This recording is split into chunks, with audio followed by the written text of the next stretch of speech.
Hello, and welcome to this Micklix video where I'm going to show you how to defeat the boss called Bell-Bearing Hunter near the isolated merchant's shack in Caelid in Elden Ring. As you probably know, bosses in Elden Ring are divided into 3 tiers. From lowest to highest, field bosses, greater enemy bosses and finally demigods and legends. Bell-Bearing Hunter is in the lowest tier, field bosses, and is found outdoors near the isolated merchant's shack, but only if you rest by the site of grace inside the shack at night. Like most lesser bosses in the game, this one is optional in the sense that you do not need to defeat it in order to advance the main story. The previous Bell-Bearing Hunters I have faced have been some of the most difficult bosses in the game for me. Similar to Crucible Knights, there is just something about their timing and relentlessness that makes taking them in melee really difficult for me. Add to that their telekinetic attacks that they always manage to time perfectly with me having a sip of Crimson Tears, and it's just more annoying than fun. I did manage to take down the previous ones in melee and I was fairly close to killing this one in melee a few times as well, but after I don't even know how many defeats, I finally decided I needed to try something else as I simply wasn't having fun anymore. Realizing that what would kill me by far most of the time was his swooping telekinetic sword attack that made it almost impossible to drink Crimson Tears without immediately losing the health again, I figured that I would try to take him out mounted, as Torrent's speed and the ability to drink Crimson Tears while moving would seem to reduce the difficulty a lot. Furthermore, I always like a good ranged fight, so I decided to use my longbow in this one. My shortbow would have worked better from horseback, but it's still lacking a lot of upgrades, so it does pitiful damage. I wouldn't have had to slow down so much to fire it though, but I think I would have run out of arrows before the boss was dead. Only after the fight did I realize that the merchant right next to the shack sells an unlimited supply of serpent arrows, so I could possibly have sped things up by afflicting him with some poison. When using this approach, you need to be careful to not fall off the cliff behind the large tree, and not to aggro any of the huge dogs that are roaming on the other side of the shack. I recommend riding around the area where you plan to fight the boss and get a feeling of it before starting the fight, as you can quickly find yourself in the wrong place in the heat of battle. And no matter how many times the boss hits an aggroed dog, it will keep being focused on you until either you or it is dead. I had hoped I could get a dog to fight the boss, but no such luck. As you will see a few times during the video, I do get too close to the boss and is almost knocked off Torrent, but I just barely manage to get away from him. He hits insanely hard and would generally kill me in 2 hits, so I was living a bit dangerously there. It's easy to underestimate how fast he moves and how long reach his telekinetic attacks have though. I found what worked best was to make sure to gain sufficient distance while he was doing his telekinetic attacks and then put 1 or 2 arrows in him. As long as he's walking toward you, it's probably safe to shoot again, but once he starts running you will have to get on the move too. Make sure to watch your stamina, as both sprinting on Torrent and firing arrows drain a lot of it.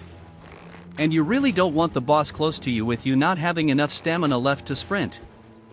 This approach overall worked very well for me, although it takes some time. So much time in fact that I have prepared a series of jokes to roast the Bell-Bearing Hunter as he runs around chasing me. That's the Bell-Bearing Hunter. Comes out at night, steals from merchants, and somehow still can't afford a personality. They say he collects bells, which explains why he's always so jingly when he runs away from a decent fight. He lurks in the dark to ambush merchants. Because apparently, working retail wasn't depressing enough. The armor's intimidating, until you realize it's just there to hide the shame of his KD ratio. That's not a sword, that's overcompensation with a hilt. He only comes out at night. Probably because the sun can't stand to look at him either. They call him the Bell-Bearing Hunter. I call him the Bell-Bearing Hunter. He thinks hunting merchants makes him a big deal. Personally, I think it just makes him the world's worst coupon collector. I'm usually not one to start rumors, but I'm definitely also not one to not repeat particularly juicy ones about bosses that are as annoying as this one. Apparently, this Bell-Bearing Hunter guy is the laughingstock of many a merchant around the lands between. Some say the Bell-Bearing Hunter stalks the lonely roads for coin. Others say it is only to hear the sound of his own jingling, the sole company that will have him. A knight once sworn to honor, now reduced to rifling through the pouches of roadside traders. Even the rats turn their noses up at such scraps. Though his blade is great, his courage is not, for he strikes only when the moon is high, and no witnesses remain to mock him. The shack he haunts was once a place of trade. Now, it serves only to shelter his pride from the storm of his own disgrace. They say he hunts for bells to present as trophies.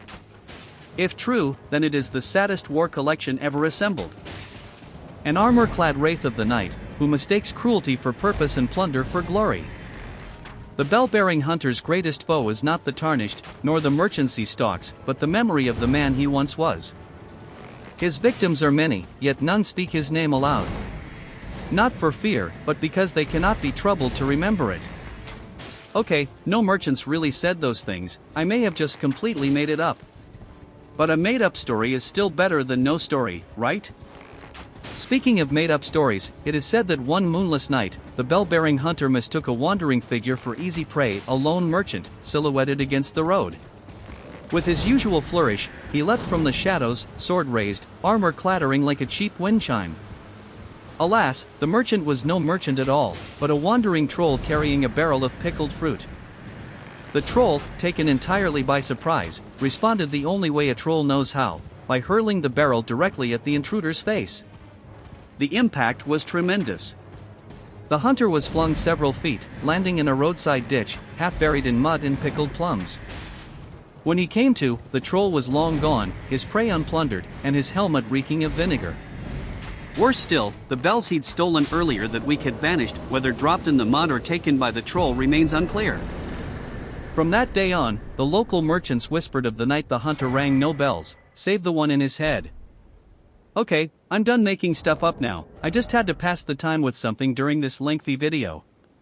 I'm sure I'll come up with more embarrassing and totally made-up details about the past exploits of the next bell-bearing hunter I meet though, but we'll see about that in another video. And now for the usual boring details about my character. I play as a mostly dexterity build. I used the longbow for this fight with just regular arrows from vendors.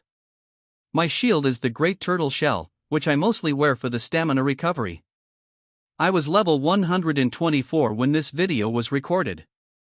I'm not sure if that's generally considered too high for this boss. He certainly felt difficult enough for me, so I think it's reasonable. I'm always looking for the sweet spot where it's not mind-numbing easy mode, but also not so difficult that I will be stuck on the same boss for hours. Anyway, this is the end of this bell-bearing hunter video. Thanks for watching. Check out the YouTube channel or miclix.com for more videos. You could even consider being completely awesome by liking and subscribing. Until next time, have fun and happy gaming!